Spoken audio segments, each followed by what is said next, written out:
সংগ্রামী তৌহিদি জনতা, আজ এই বিক্ষোভ সমাবেশের মাধ্যমে আমরা আমাদের হৃদয়ের ব্যথাটুকু জাতির সামনে, মানুষের বিবেকের সামনে উপস্থাপন করার জন্য এখানে সমবেত হয়েছি।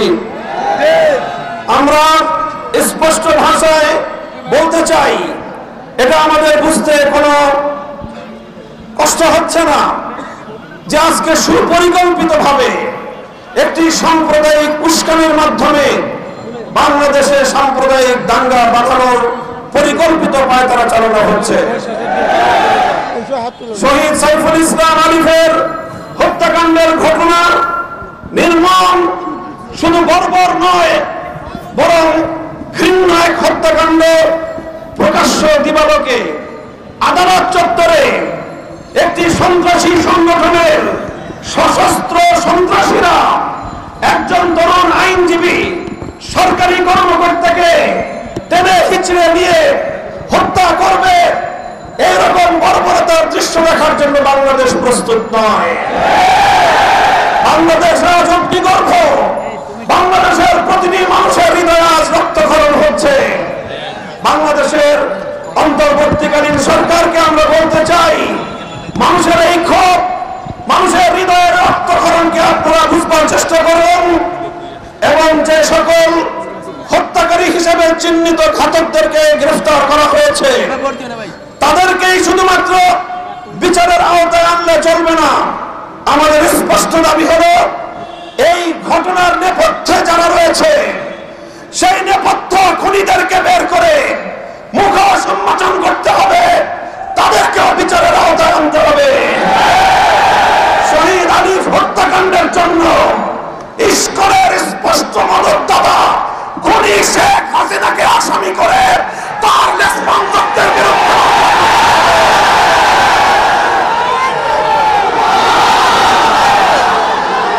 আমরা স্পষ্ট ভাষায় বলতে চাই, বিগত 15 বছর আমরা দেখেছি বাংলাদেশের অভ্যন্তরীণ প্রতিটি বিষয়ে কিভাবে শুধু অসৌজন্যমূলক নয় বরং কূটনৈতিক শিষ্টাচার বর্জিত বাংলাদেশের অভ্যন্তরীণ ইস্যুতে চরম নগ্ন হস্তক্ষেপ করে বাংলাদেশের জনগণকে আহত ক্ষতবিক্ষত করে তুলেছে ভারত।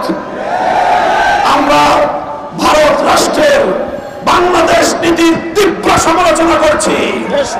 ভারতকে আমরা স্পষ্ট বার্তা দিতে চাই, বাংলাদেশ নীতি পরিবর্তন করো, তোমরা বাংলাদেশ নীতি পরিবর্তন করো, অন্যথায় বাংলার 20 কোটি মানুষ তোমাদের বিরুদ্ধে রাজপথে নামবে। বাংলাদেশ থেকে ভারতের কূটনৈতিক সম্পর্ক ছিন্ন করার জন্য এদেশের মানুষ বাধ্য হবে।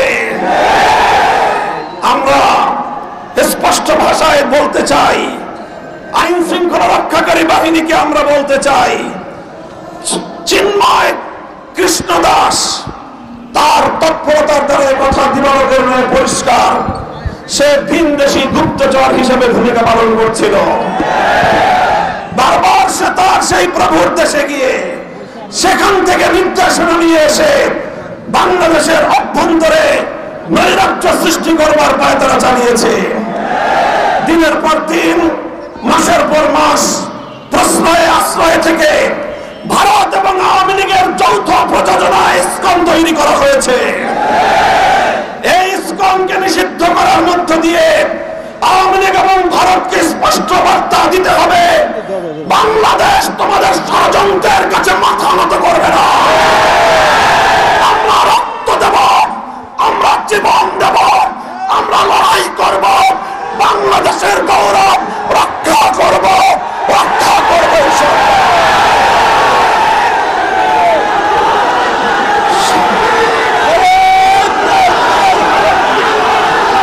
সংগ্রামী সাথী বন্ধুগণ, হেফাজতে ইসলামের কেন্দ্রীয় নেতৃবৃন্দ সহ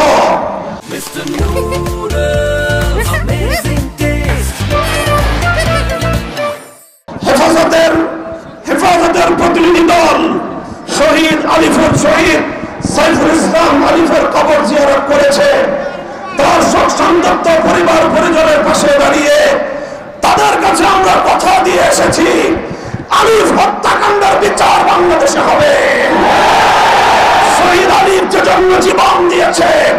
ভারতীয় আধিপত্যবাদকে বাংলাদেশ থেকে রুখে দেওয়া হবে ইনশাআল্লাহ।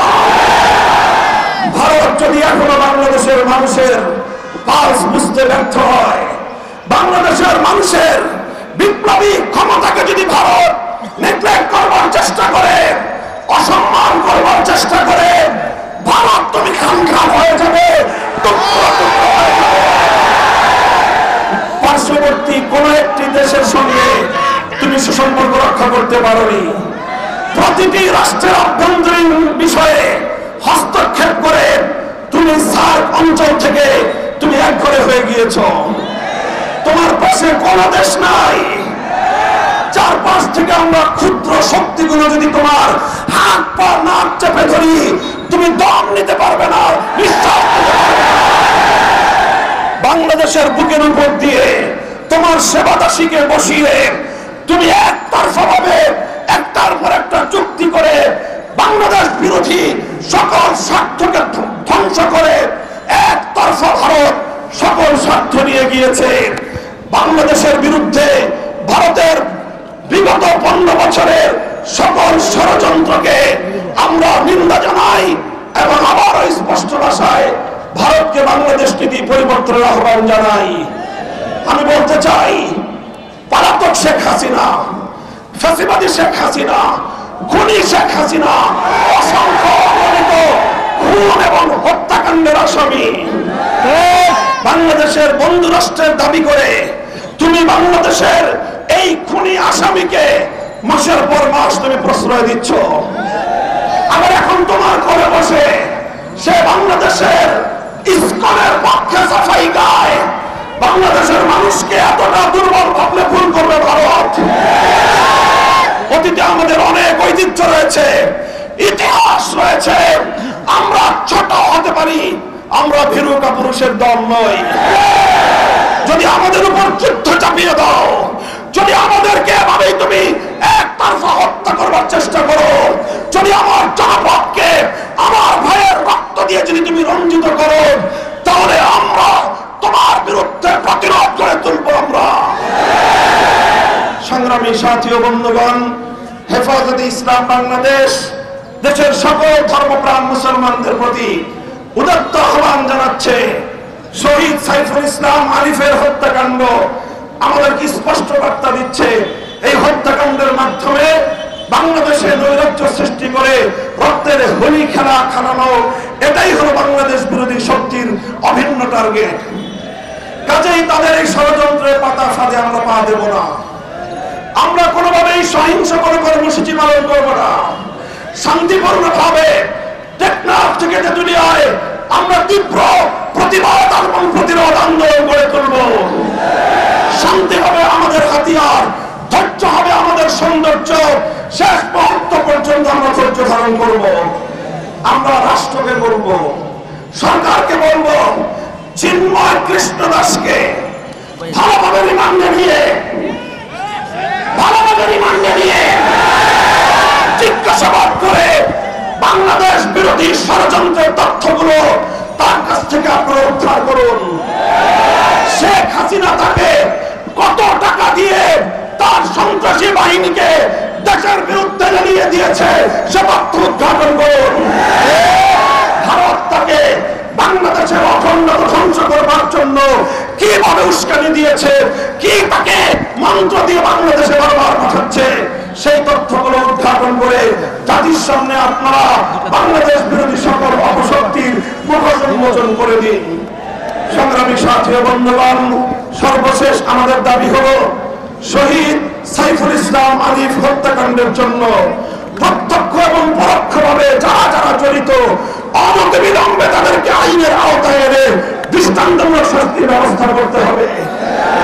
সেই সঙ্গে সন্ত্রাসবাদী জঙ্গিবাদী সশস্ত্র সংগঠন হিসেবে সৌদি আরব, চায়না, মালয়েশিয়া সহ পৃথিবীর বহু রাষ্ট্রের মতো বাংলাদেশেও ইসলামকে নিষিদ্ধ করতে হবে।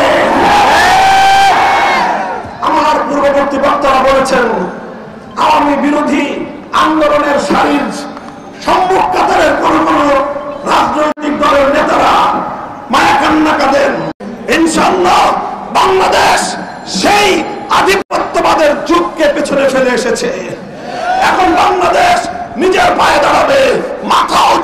সামনে চলবে, সকল ষড়যন্ত্রকে মোকাবেলা করবে ইনশাআল্লাহ।